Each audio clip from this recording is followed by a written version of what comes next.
Ikaw yung aking artist ngayon. Hello! Nandito ako sa parlor ngayon, nagpapaganda. Nagpapakulay ako ng buhok. Ang aking beautician ay ito. Ipakita ko sa inyo. Mga kahit ilang seconds lang, Mina. Ipapakita ko sa inyo ang aking beautician. Siya ay si Juday. Si Juday ay beautician. Alam mo, Juday, meron kaming permit ng home service na ganito. Clean. Meron kaming permit. Kasama yun doon sa ano namin.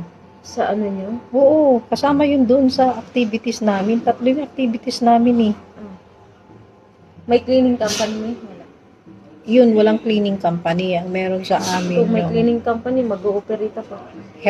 health, lifestyle health. Kasama doon yung pagtuturo sa gym, tapos yung pag-home service ng ganito. Oh. Tapos yung isa naman, ano pa ba yun? 3 activities yun eh. Sa mga website yung isa, e-commerce, live selling. Iba may license ka naman nun, May? Oo, Pahingi ako nun, May. live selling, Ay, ano tapos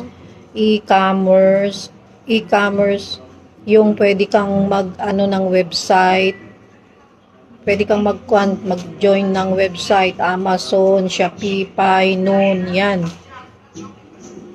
Ganun. Sige nga, May. Yun. Matulungan mo ako nun, May. Ang alin? Mag-open ako ng account sa Amazon. Dun, Oo, ang mga gagamitin product, mo yung website. mga product mo dun ang gagamit ko. Pero kung ano yung nakapangalan doon, yun ang gagamitin natin. Oo nga. Gano'n naman eh. Yun yung activities namin na kasama to. Health and fitness.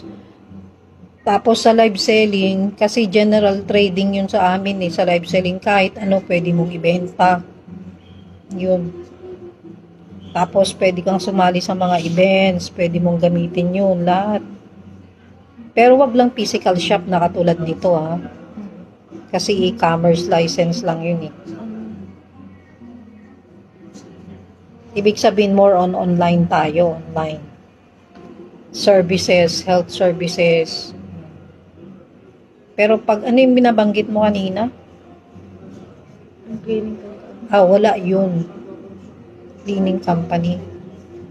Gusto mo kuha tayo